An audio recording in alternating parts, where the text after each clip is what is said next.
apa namanya, dulu pernah ketemu beberapa kali calon nasabah, mereka lebih suka membandingkan, oh kalau gue punya duit mendingan gue taruh di investasi daripada dimasukkan ke insurance. Nah, ini ya beberapa waktu kemarin aku coba masuk dengan cara Insurvest ini. Jadi ada beberapa apa namanya kayak program atau produk yang kita punya, yang kita bisa ibaratnya kayak kita repackaging. Jadi ya sebenarnya ini kayak lu punya duit terus lu taruh di kita, terus uang itu bisa jadi kayak aset multiplier gitu.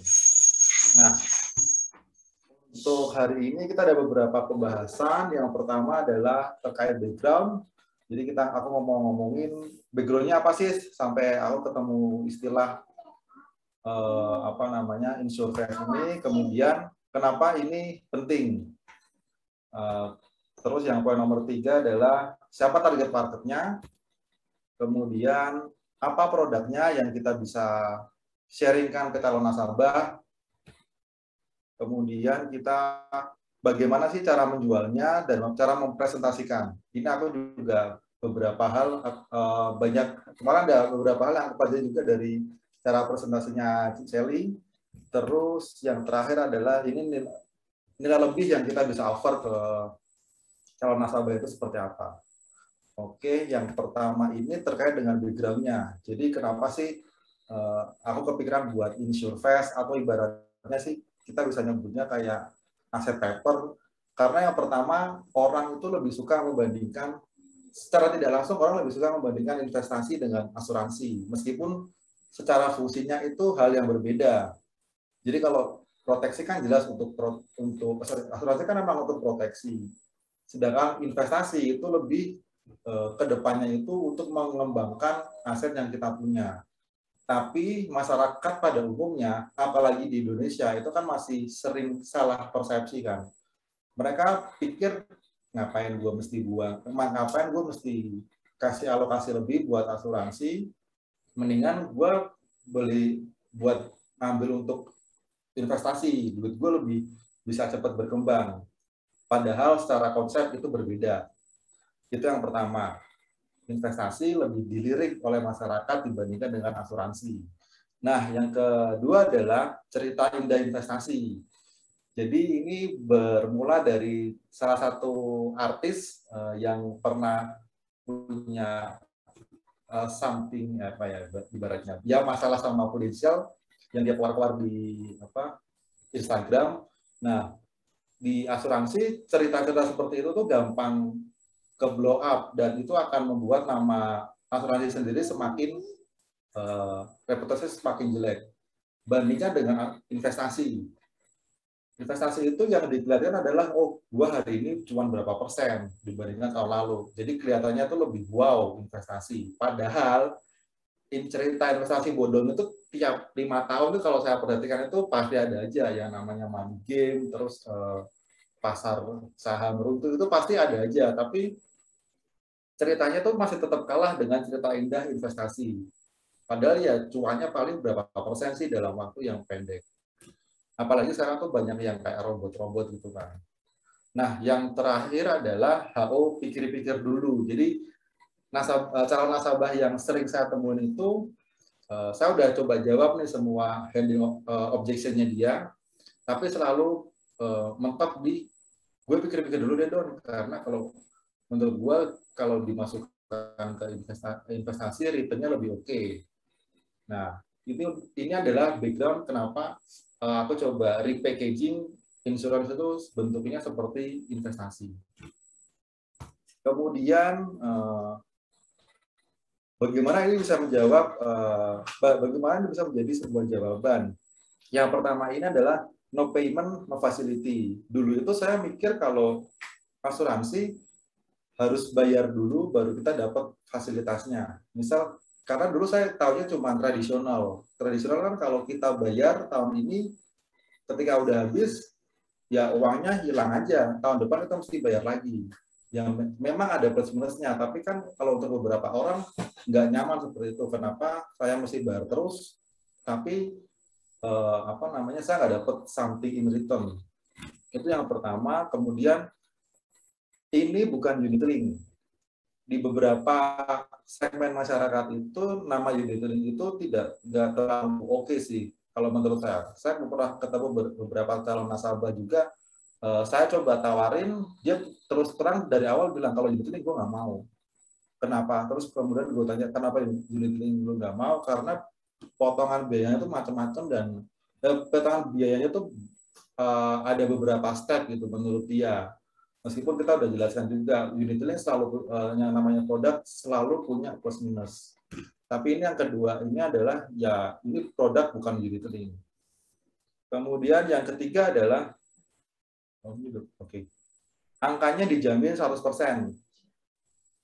Yang dimaksud dijamin di sini adalah apa yang kita bayar angkanya pasti akan ibaratnya uang pertanggungan yang dijanjikan itu akan kembali atau menjadi hak dari nasabah 100%. Jadi nggak ada potongan ataupun kalau seandainya misal jangka waktunya kan panjang tuh, ada sampai usia 88 sampai 99 tahun. Tapi yang jelas adalah angkanya dijamin 100%. Teman-teman kalau kecepatan bilang ya, kalau ada yang juga paham juga ditanyakan langsung aja nggak apa-apa. Oke, nah ini yang ketiga adalah target market. Nah, di sini target market yang saya dan istri saya Hasta jadi project itu adalah usia yang di bawah 55 tahun.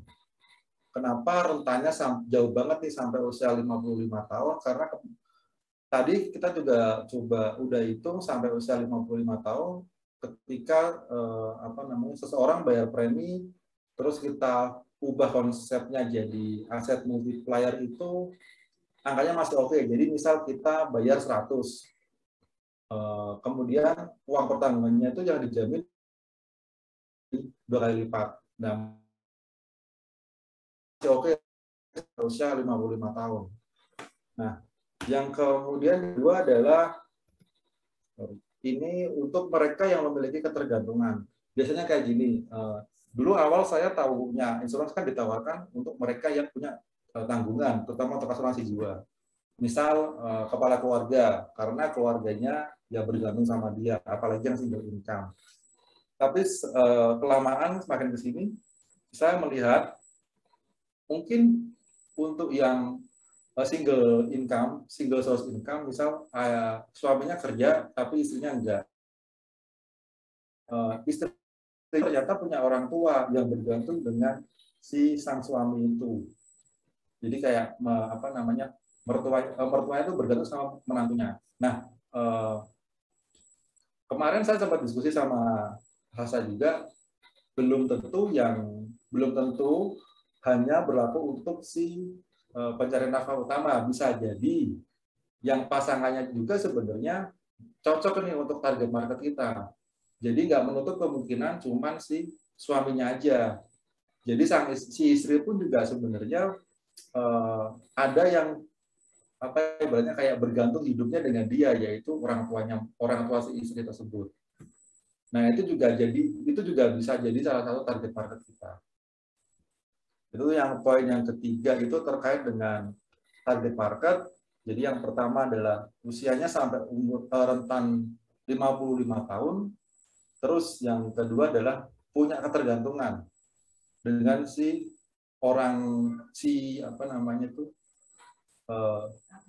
tetangga utama. Nah, ini kita ngomongin, nomor 4 kita ngomongin tentang, terus ini sebenarnya produknya tuh apa sih? Apa yang kita bisa jual, apa yang kita bisa kasih tahu ke calon nasabah, produknya tuh apa aja. Saya biasanya pakai 2 produk ini. Yang pertama adalah perwarisan. Ini kan hubungannya kan, kalau perwarisan itu kan asuransi life insurance ya. Jadi konsepnya adalah biasanya saya selalu offering untuk bayar 5 tahun aja. Dan saya selalu offering itu untuk bayarnya secara tahunan, bukan bulanan. Nah, kenapa? Kalau tahunan kan jelas tuh, ada potongan 1 bulan premi. Itu lumayan, berarti kalau 5 tahun, 5 bulan premi. Kemudian, secara psikologis itu bayar 5 kali itu terasa lebih ringan dibandingkan dengan gue mesti bayarin tiap bulan, gue mesti bayarin di 10 tahun. Nah, saya coba ambil yang paling cepat, paling sedikit pembayarannya.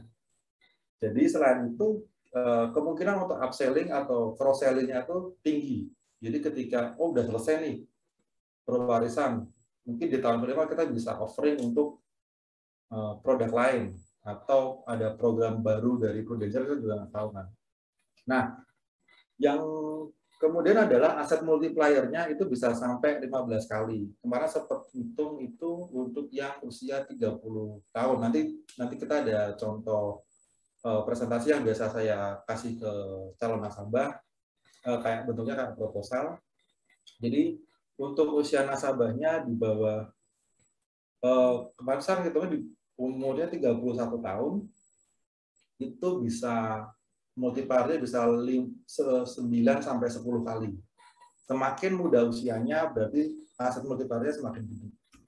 Itu untuk pewarisan, untuk yang life insurance. Oke, aset multiplier itu misal gini ya. Nanti aset multiplier ntar aku jelasin di contohnya langsung. Jadi kelihatan. Misal kayak kita bayar premi setahun 10 juta. Berarti kalau kita bayar 5 tahun, berarti kan in total kan kita bayar 50 tahun. Kita ngeluarin cash 50 tahun. Nah, uang pertanggungan yang dijamin itu, misal yang kita dapat itu adalah 500 juta. Jadi hasil multipliernya adalah 500 dibagi 50. Jadi kita bisa bilang itu sekitar 10 kali. Juga disebut aset multiplier. Nah, untuk produk keduanya adalah PCB 88. Ini gabungan nih antara produk life dengan produk critical illness. Ini asuransi jiwa plus asuransi sakit kritis.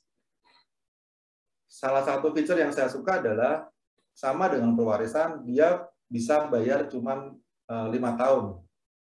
Bisa dibikin tahunan juga, dan kalau tahunan kan otomatis ada potongan 1 bulan premi. Jadi sama kayak pewarisan, bayarnya lebih cepat. Kemudian sama dengan pewarisan, dia juga ada aset multiplier-nya. Cuman bedanya adalah karena perlindungannya itu include dengan critical illness, itu aset multiplier-nya memang nggak sebesar pewarisan, tapi kurang lebih aset multiplier-nya bisa sampai 10 kali. Jadi ini adalah produk andalan saya kalau saya presentasi ke calon nasabah. Untuk mereka yang mindset-nya itu investment banget, saya selalu offering-nya pewarisan dengan PCB 88. Nah, ini poin nomor 4, biasanya saya produknya apa aja. Kemudian kita masuk ke poin nomor 5. Udah keluar belum ya tampilannya? Nah, terus gimana sih cara kita memulai untuk penjualan ini? Kita mulai nawarin produknya untuk yang pewarisan dengan yang PCB 88. Saya biasanya mulainya dengan kopi. Jadi saya ngajak calon nasabah itu udah kopi ini maksudnya kondisinya santai, rileks, ngobrol-ngobrol biasa dulu. Ya ibaratnya kita pendekatan dulu lah di awal lah. Nggak langsung tahu-tahu telepon, tahu-tahu langsung jualan. Kemudian ini andalan saya juga, jadi setiap kali ketemu saya sama orang, saya selalu mengarahkan mereka untuk melakukan Findoc. Jadi Findoc ini benar-benar ngebantu saya terlihat lebih profesional, karena ya kalau yang namanya orang awam kan kalau lihat something yang berhubungan dengan sistem itu kan mereka agak langsung terpukau lah. Jadi setiap kali saya masuk ke segitiga financial ini, cara duduk mereka berubah, terus cara sorot mata mereka juga berubah. Jadi fokus banget tuh kalau saya pakai Findoc, ketimbang saya mesti pakai kertas dicoret-coret biasa. Nah ini kalau teman-teman mau tahu lebih lanjut, ada kelasnya di hari Sabtu pagi, itu Findoc harus sampai 4. Ini bagus sih kalau apa namanya teman-teman join di kelas itu. Oke, yang ketiga adalah saya menjelaskan aset paper, konsep aset paper. Konsep aset paper itu kurang lebih sama dengan aset multiplier itu. Jadi aset multiplier yang tadi saya jelaskan, jadi misal saya punya, balik lagi saya sedikit mengulang, jadi misal kita bayar, paling gampang ibaratnya adalah kalau kita beli rumah. Kalau kita beli rumah, misal harga rumahnya 1M nih. Kalau harga rumah 1M itu kan kalau kita beli kan pilihannya ada dua. Yang pertama adalah dengan pembayaran cash dengan cara dibayar 1M, atau yang kedua dengan kredit kan. Kalau kredit jelas angkanya bisa jadi nggak 1M, tapi lebih dari 1M. Nah, aset paper ini kayak nyicil rumah. Jadi misal asetnya, contoh, yang tadi itu kan asetnya sebesar 500 juta. Tapi kita bayarnya 50 juta, dan itu dicicil 5 tahun. Dicicil 5 kali sebesar 10 juta setiap tahunnya. Jadi biasanya saya mulai itu dengan ngobrol santai, ngobrol kopi, kemudian saya selalu tawarkan untuk melakukan pindok, kemudian saya jelasin ini konsep terkait aset paper. Biasanya sih dari beberapa percobaan mereka pasti mau buat dengerin presentasi. Itu untuk gimana cara memulainya. Jadi gimana sih caranya biar sampai dapat apa namanya calon nasabah itu mau dibikin ilustrasi. Nah, ini terkait how to present-nya. How to present ini sebentar. Nah, ini aku coba kasih contoh yang pernah saya presentasikan ke calon nasabah. Sebentar.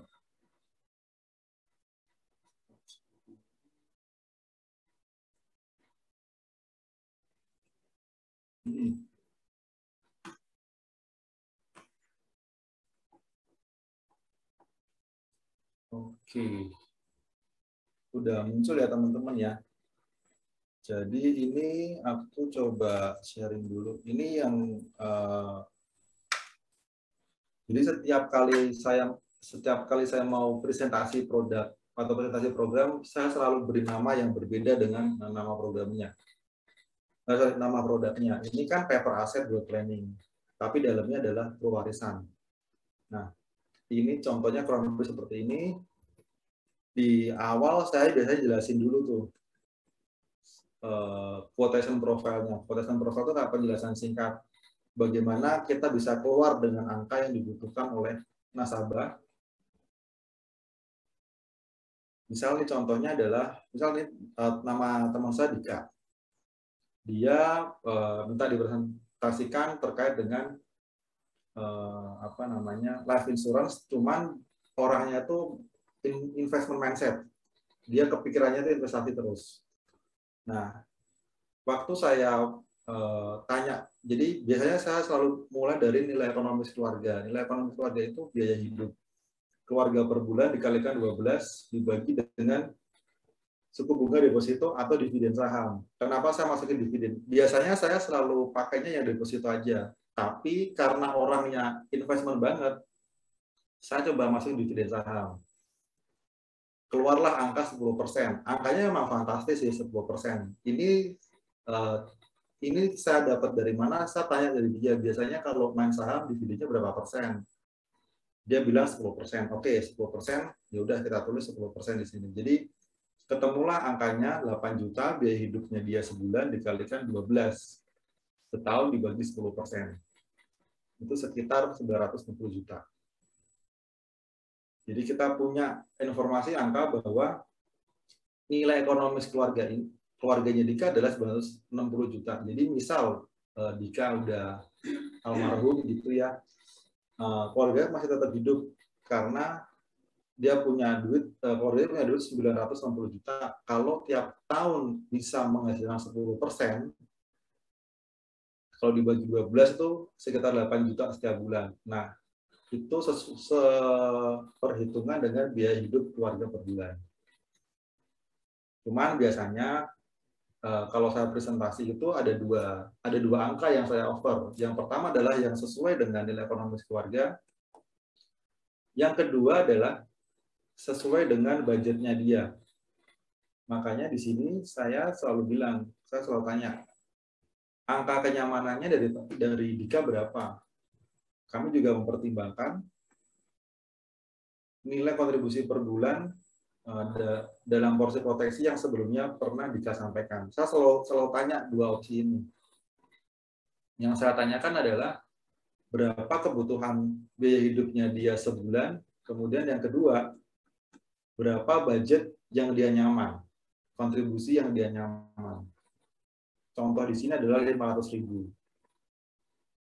Nah, 500.000 ini kemudian saya bikinkan dua quotes.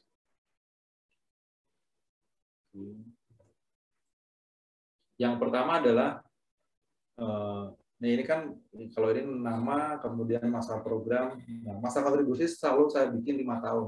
Selalu saya bikin yang paling cepat. Terus saya jelaskan dan untuk angka proteksinya 9, saya selalu, yang opsi pertama adalah saya sesuai dengan nilai ekonomis keluarga dia yang 960, tapi yang kedua yang saya kunci adalah kontribusi per bulannya. Jadi ada dua opsi, yang pertama kita kunci sesuai nilai ekonomis, yang kedua kita kunci adalah sesuai dengan budget yang dia nyaman. Saya selalu bilang nyaman sih, bukan mampu, tapi dia nyaman. Karena kalau mampu kesannya agak ofensif ke calon nasabah. Nah, kurang lebih seperti ini. Nanti saja kalau teman-teman mau saya sharing boleh. Kemudian ini seperti biasa, ini angka kontribusi. Angka ini kita dapat dari mana? Ini aku ambil semua dari Proofpost. Jadi saya bikin dua ilustrasi. Ilustrasi yang pertama yang 960 juta sama yang kedua yang 500.000 sebulan. Nah, kalau kita bayarnya kalau bayarnya setahun langsung kelihatan ada potongannya. Untuk angka-angka yang misalnya contoh kalau kontribusi per tahun ini angka dan kontribusi per bulan, angkanya aku kasih beda biar eye catching. Terus ya, ini terkait dengan aset multiplier-nya sendiri aku juga tulis di sini. Jadi aset multiplier ini ketemu dari mana? Ini kan produknya pewarisan. Pada saat Oktober waktu saya presentasi itu lagi ada ekstra program kalau nggak salah berapa persen ya, 5% kalau nggak salah ya, 5%. Nah ini aku total semua karena nilai yang dijamin untuk yang contoh yang A adalah 960 ditambah 48 juta kan sekitar 1,8 juta, 1M8 juta. Ini aku bagi dengan 97 juta. Itu ketemu sekitar 10,35 kali. Ini yang disebut dengan aset multiplier yang tadi aku sempat jelasin. Sedangkan yang satu 9,3 kali. Jadi ketemu dari mana 262 dibagi dengan 28 juta. Sampai sini ada yang mau ditanyakan dulu nggak? Takutnya aku ngomongnya kecepatan sih. Oke ya, lanjut dulu ya. Nah, kalau untuk fluktuatif program ini aku belajar konsepnya dari Cik Sally ini. Ini makasih Cik, ini sangat membantu sih. Jadi memang angkanya dibilangnya kan dari nol kan, karena emang nggak ada yang dijamin kan angkanya kan. Jadi 0 sampai ini kalau nggak salah angka tertinggi ya, return investasi yang paling tinggi 120 juta. Sedangkan yang satu 0 sampai 34. Kemudian saya selalu informasikan jika ada cashback. Jadi meskipun itu dibayarnya ini plus informasi cuma 1 bulan untuk kontribusi tahunan. Jadi kalau nggak salah kan programnya kan di atas 15 juta ada potongan 1 bulan. Ini selalu saya tulis. Nah, ini adalah final kontribusi yang dibayarkan oleh si calon nasabah. Oke. Di sini juga aku tambahin notes-nya, misal guaranteed sum insured dan guaranteed extra program adalah paper aset yang nilainya dijamin. Kalau angkanya di sini berarti sekitar 1M 8 juta, kalau yang opsi 2-nya 262 juta.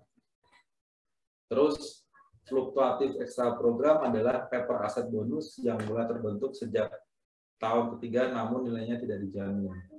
Untuk nilai yang dijamin, yang baik yang dijamin maupun tidak, aku tulis di informasinya. Jadi ekspektasinya dari nasabah itu dia juga udah tahu, oh ini yang dijamin, oh ini yang enggak. Kemudian aku tulis juga paper asset growth planning merupakan program pewarisan dari prudensial yang bertipe tradisional endowment. Jadi kan kalau life insurance itu kan ada 3 jenisnya kan. Yang saya tahu yang saya tahu ada 2, ada 3. Yang satu life tradisional yang pure, yang murni, jadi kita bayar. Kalau seandainya kita hidup, ya duitnya nggak ada yang balik. Kemudian yang endowment yang seperti ini, yang jadi kita bayar untuk beberapa periode, tapi punya jangka waktu coverage, misal bisa 20 tahun, bisa sampai umur 99, itu yang endowment. Kemudian yang terakhir yang unit link, jadi ada sisi investasinya. Cuman ya karena ada sisi investasinya, kayak apa namanya, ada nilai tunai yang terbentuk lah. Kalau untuk yang unit link. Kemudian yang notes yang keempat adalah terkait dengan pembayaran kontribusi tahunan, itu ada promonya. Promo ini saya selalu kasih sendiri di bawah. Nanti aku sharing tampilannya seperti apa. Oke, ini aku kasih penjelasan juga terkait berapa sih total kontribusi yang dibayar plus nilai total paper aset yang terbentuk. Jadi kalau di sini yang quote 1 dia bayar 97 juta, tapi paper asetnya terbentuk sebesar 1M 8 juta. Sama kayak informasi di atas, power multiplier asetnya adalah 10,35 kali. Nah, di sini aku tampilin lagi, jelasin juga ini premi yang premi yang disetahunkan kita cuma bayar 5 kali, tapi uang pertanggungannya 960 plus 48. Ini waktu ada promo ya. Ada tambah 5%. Jadi total 1M 8 juta.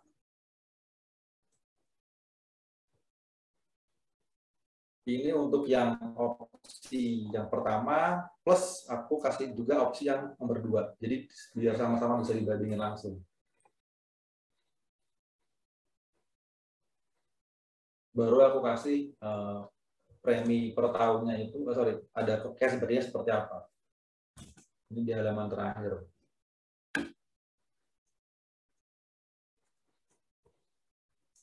Oke, ada yang mau ditanyakan dulu sampai ini, sampai poin ini?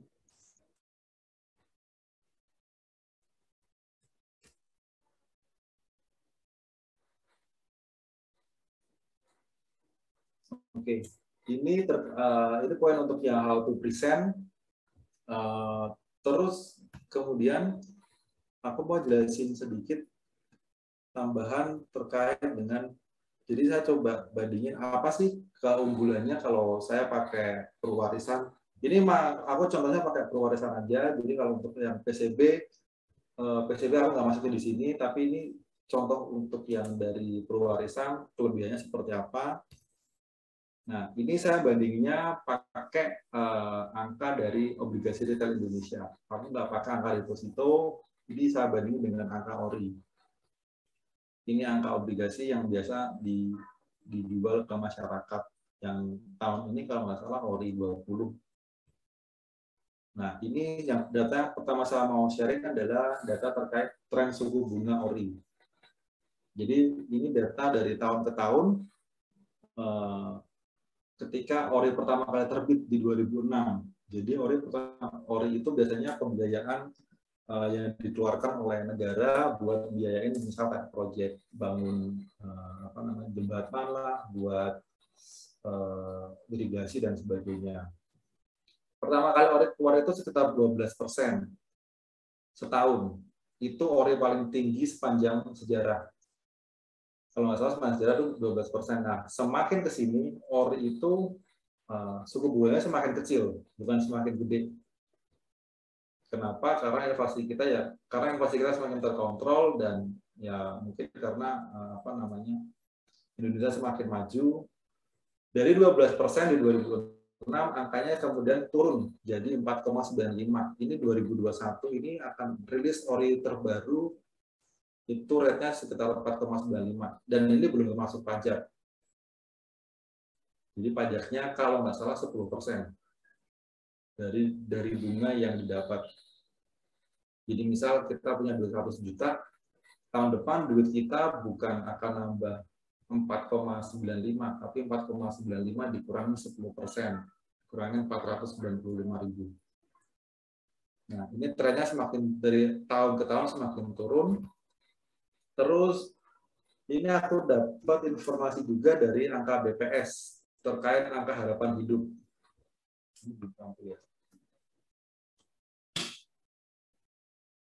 Nah, ini udah keluar. Angka harapan hidup di Indonesia itu di tahun 2020 kita angkanya sekitar untuk laki-laki itu 69,59 tahun. Jadi angka harapan hidup untuk cowok itu 70 tahun kalau kita buletin. Sedangkan untuk cewek, untuk perempuan itu angkanya lebih panjang nih. Sekitar 73,46 tahun. Nah, apa sih kemudian kenapa saya pakai angka harapan hidup sama angka ori, rate-nya obligasi retail? Ini saya gunakan buat membandingkan. Ini belum keluar nih angkanya.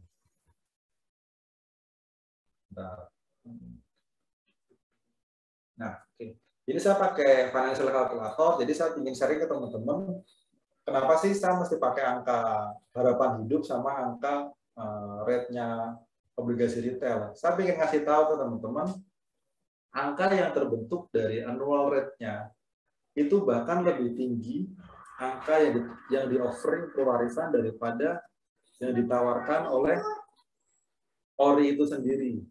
Padahal ori itu angkanya biasanya jauh lebih tinggi dibandingkan rata-rata deposito pada umumnya. Ini kan kalau kita lihat kan 4,95%. Padahal ini aku pakai contoh angka yang dari temanku yang tadi ya, yang Dika itu ya. Jadi dia bayar 5 tahun. Ini angkanya langsung aku tarik ke depan semuanya 28.215.000. Nah, ketika dia udah wafat, ketika dia udah meninggal, ahli warisnya dapat berapa? Dia dapat 250 juta. Angka ini nggak aku tambahin dengan angka bonus yang 5%. Ini benar-benar pure angka uang pertanggungan. Kemudian periodenya kenapa 39? Karena waktu dia ngambil usianya adalah 31 tahun. Kalau aku pakai angka harapan hidup 70 tahun, berarti masih ada sekitar 39 tahun. Nah, 39 dari 3 angka ini ketahuan present Dika bayar berapa yang dia dapat 250 juta, kemudian selama 39 tahun itu setara dengan annual rate berapa sih? Waktu saya itu angkanya sekitar 5,75. Jadi angkanya jauh lebih baik daripada angka yang ditawarkan oleh obligasi retail Indonesia untuk yang paling update. Karena kita nggak tahu tuh ke depannya angka yang ditawarkan sekitar berapa.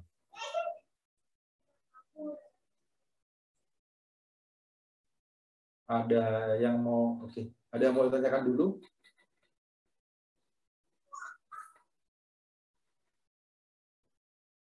Kalau nggak ada, ini paling pesan dari saya yang mau saya sharing juga. Jadi teman-teman tetap semangat, ini udah mau akhir tahun, tetap kejar terus produksi.